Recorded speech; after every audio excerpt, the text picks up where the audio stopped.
Welcome to Whispers of Time. In today's video, we'll be talking about the banned books of the Bible. Yes, you heard that right. So, what if I told you there are entire books of the Bible that were removed not by accident, but by choice? Books that tell wild stories about fallen angels, mysterious gospels from Mary Magdalene, and even untold miracles from Jesus' childhood. Books that early believers read, but you were never meant to see. These are the banned books of the Bible, and they reveal a version of history that challenges everything we thought we knew. Why were they silenced? Who made the decision? And what's inside them that made the church say, "This can never be read"? Let's dive in. When people talk about the Bible, they often think of a complete, divinely arranged book. But the Bible we have today, whether it's 66 books for Protestants or 73 for Catholics, is a result of centuries of debate, editing, and deliberate exclusion. You see, in the early centuries after Jesus, there were many writings circulating among believers. Some were cherished, some were controversial, and some were completely cut out. These lost texts are often called the Apocrypha or pseudepigrapha, strange-sounding names for books that were once read, loved, and considered sacred by real communities of faith. So, the big question is, why were they banned? The short answer? Power, politics, and control over belief. Together, let's look at a few of these books. And trust me, they're not what you expect. So, the first on our list is the Book of Enoch. This book talks about watchers, fallen angels who came to earth, had children with human women called Nephilim, and taught humans forbidden knowledge like weapons making and astrology. The Book of Enoch was beloved by early Christians, even quoted in the Book of Jude, but it was later banned for being too mystical, too weird, too mythological. The second on our list is the Gospel of Thomas. In this book, no miracles, no crucifixion, no resurrection. Instead, Jesus is shown as a spiritual teacher, encouraging people to find the light within themselves. It basically says, you don't need religion to find God. You just need awareness. That didn't sit well with a growing church that needed centralized authority. The third on our list is the Gospel of Mary Magdalene. This one, explosive.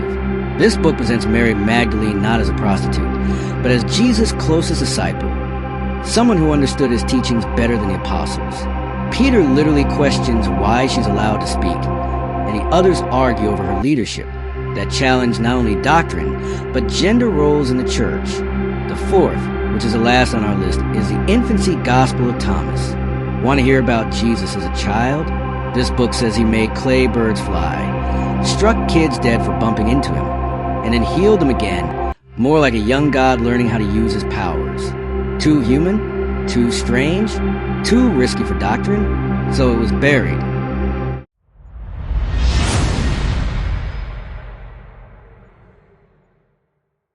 These books weren't just unusual. They were dangerous. Not because they were false, but because they disrupted the system. Many of them said, you don't need a priest to connect to God. Women can be spiritual leaders. The divine is found inside, not just in churches. The world may not be ruled by one all-loving God, but by conflicting spiritual powers. These were radical ideas. And for a church trying to unify the Roman Empire, they couldn't allow too many interpretations. So they voted, they debated, they chose which books were in and which were out.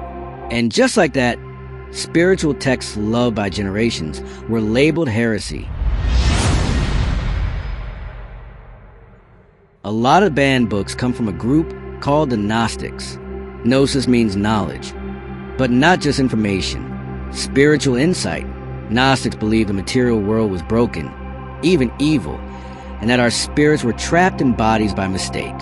Their version of salvation wasn't about obeying rules or attending rituals. It was about waking up to the divine truth within. They saw Jesus not just as a savior, but as a teacher, a revealer of hidden wisdom. Their teachings were mystical, philosophical, and inward-facing.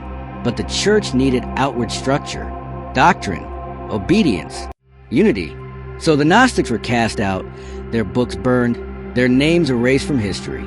Until 1945, when a hidden library of Gnostic Gospels was discovered in Nag Hammadi, Egypt, almost 1,600 years after they vanished.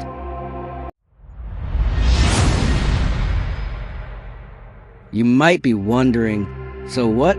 That was ancient history. But here's the thing.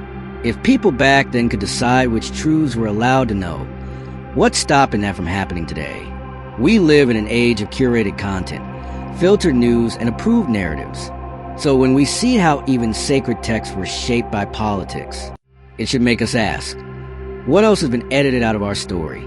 Knowing about these banned books doesn't mean you throw out the Bible. It means you read it with eyes open, understanding that it's not the whole picture, that other voices, women, mystics, rebels, had something to say too, voices that might still speak to you, if you dare to listen.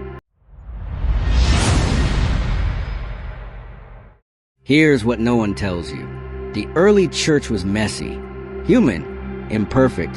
It was a spiritual revolution trying to survive in a hostile empire, and over time, it became an empire itself. It cleaned up the mess, removed the mystery, and wrote the story we inherited. But the truth, it was never destroyed, just buried. And now that it's been uncovered, we're left with a choice. Do we ignore it, or do we explore it? Because the moment you realize the Bible you read was once edited by men, you'll realize you can't rely solely on the Bible without the help and the inspiration of the divine. And that's exactly what faith was meant to be.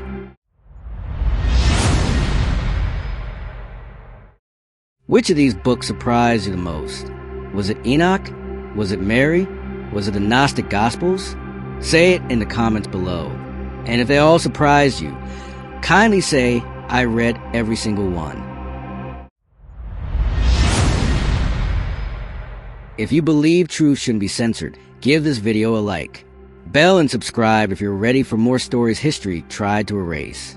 Because every week, we uncover another truth they tried to bury. Remember, you weren't meant to follow blindly. You were meant to seek. And the truth was never lost, just hidden